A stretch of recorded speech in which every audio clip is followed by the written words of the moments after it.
Hi, my name is Alex Radcliffe. And I am Ricky. Today we're reviewing Mondrian Blocks. Yeah, Mondrian Blocks is going to be kind of a bit of a puzzly game more than a game, although the line between a puzzle versus a solo game is kind of... very thin because they're very similar. Yeah, basically. I mean, ultimately, both of them involve you trying to face some sort of challenge. I guess games have more of a win-loss situation, and this is really kind of you just play it until you do it.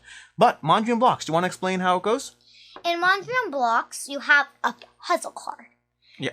So on the puzzle card, it's going to show you the initial setup of the black pieces on your board. There are two sides to each card. Well, there's not really that much of a winning, but the way I consider winning is so you do it with no help at all. Yeah. And you basically just try to completely fill up the board. And as you can see here, we have all of these pieces. We've set them up to the card because there are multiple modes. One is playing alone, another is playing with help, another is 1 versus 1, another is a team versus team. Yeah, and the basic idea is ultimately in the game, you're trying to fill in all the blocks onto this grid because you're going to be given that setup card that we already talked about, and there's going to have a whole host of them. So if you look at the bottom here, we got stacks full of cards, and each of the games comes with its own stack. So there's going to come in 4 different versions. There's a red, yellow, and then I think there's a blue and another color, but there's 4 different versions. All of them come with the same basic components in different colors, but they're going to come with different cards. White. Probably white. It could be white, it could be black. I don't know. Because yellow, red, blue, oh, and then the white, and you're right, and the black is the common piece. Yeah, and all them... black's the one thing that's the same color in literally every single game. And all of them are going to come with different configurations of the pieces, but they're going to come with different puzzles that are going to enable you to do different challenges. And so you're trying to fill in, once you have this puzzle, you're trying to fill in the rest of the squares by, let's say, putting a piece here, placing around, reconfiguring it, and it's going to be some degree of logic of trying to figure things out, like, oh, I only have room for this piece, and some degree of guesswork and placing it out. You've probably played things like this on various apps on your phone, where you're trying to slide these things to try to connect in a spot. This is basically just giving you a more tactile, physical version of that experience as you mess around. Although now that I think about it, I'm pretty sure stuff like this has existed physically before we had apps. And there's, like Abba said, you have to do calculating. Like, for instance, you can tell that this white piece does not go here because there are only 2 one lines, and this one has to go here. So you can't do anything that creates another one line because the one line spaces are already taken.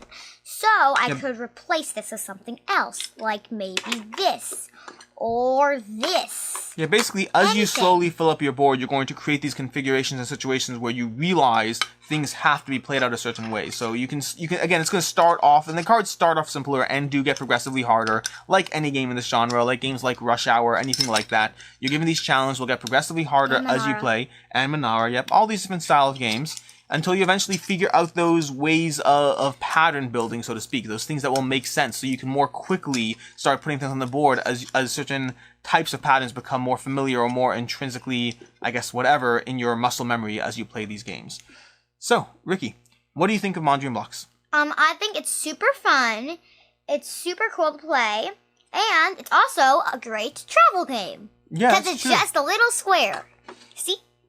Yeah, and so for myself, in terms of what I liked about the game, what I liked is a few things. First of all, in general, I like this genre of puzzle. I have a bunch of these apps on my phone. My kids have played with these apps. I find they build a lot of, there's a word for it, there's a term for spatial reasoning. They build a lot of spatial reasoning when you play with these, so I always let my kids play with the apps. They've always enjoyed them. This is the first tactile version of that kind of thing that I have given them.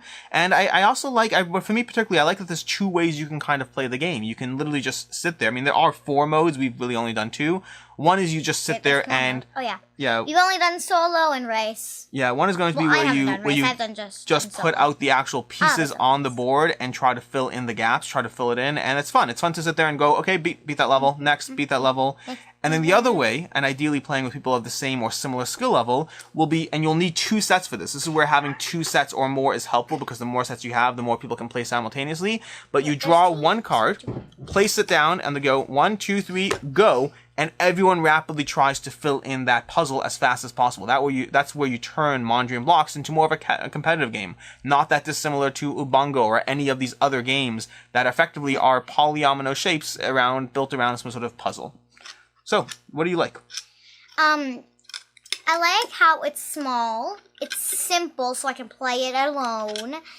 And I also like how there's different challenges and there's different modes you can play. So you can play it with help, without help, with a team racing, or solo racing.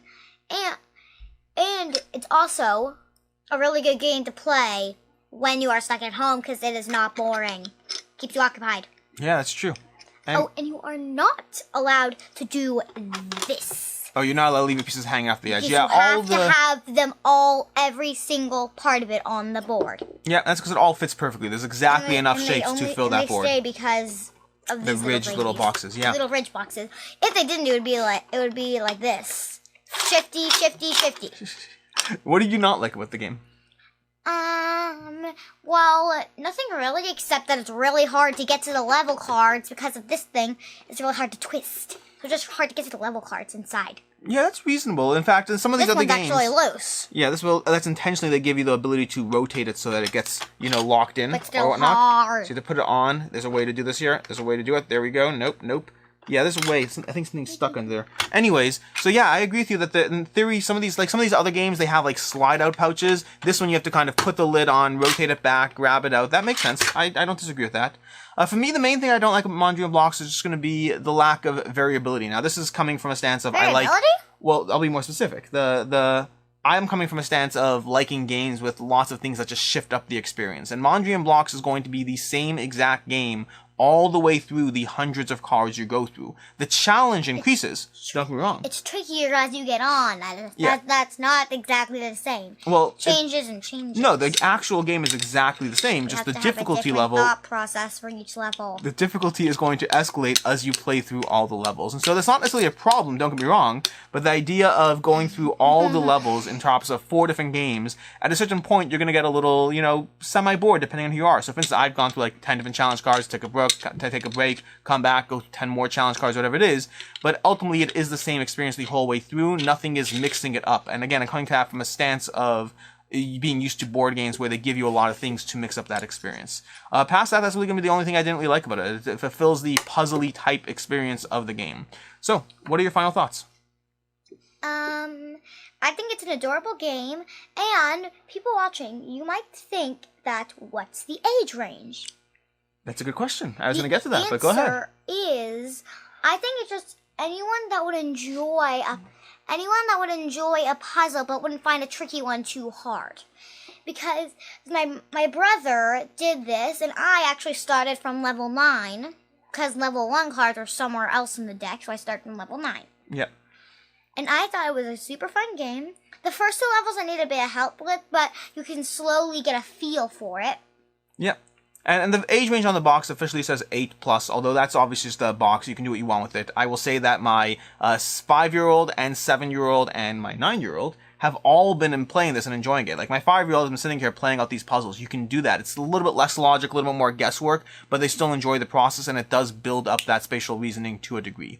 As far as my own final thoughts, I tend to review these games I tend to review these games with a few things, which is whether I play them, whether I play with my friends, whether I play with my family, how does it rate in that sense. As a family game, something that my kids enjoy playing with, I really like it. It's a solid game that they are having a lot of fun building out those patterns and whatnot. They've all enjoyed it. I've enjoyed playing it with them. I've enjoyed playing the team head-to-head. There's ways you can handicap yourself if you want to. For instance, you could always take a few of your pieces, hide them, build out the rest, and then try to use those pieces. There's all these different things you can do to try to level it out. Ultimately, the goal is just spending time doing the puzzle together as opposed to anything else. In terms of playing this with the other adults or friends, I have, and I've enjoyed it. I've enjoyed pulling out the basic game, introducing people, pulling out one of the more difficult challenge cards, like, let's say, 38 or whatever it is, and then just having you race to the finish. It's fun both solo as an adult, playing it head-to-head with adults, playing it with kids. For all age ranges, it has been an enjoyable experience that I've appreciated the little puzzle that Mondrian Blocks is. And again, it's not a game, but it's a puzzle, but the lines are blurred in that sense. Anything else? We forgot to mention this earlier, but they make this company makes other games. I'm not sure what the company is, but they make these smart eggs. This one is a beginner egg. You just have this little stick thingy that you have to jostle around. You stick it in a special end, and then have to jostle around the egg to get to the other end. Yeah. The plain silver medal one is beginner, but the super fancy blue dragon one is the advanced level 2 maze of mindfulness. They're called mazes of mindfulness. The starter series is 7 to 12, and advanced series is 12 to adult. But don't decide based on what the box tells you. Decide on what you think. Yeah, I'd agree. The age does not determine if you can do something.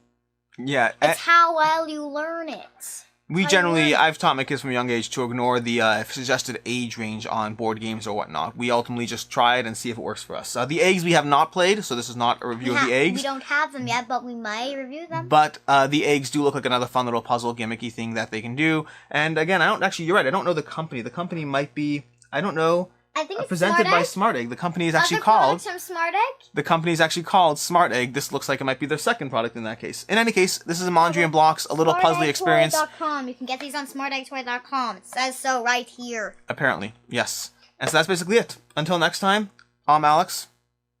And I am Ricky, signing off.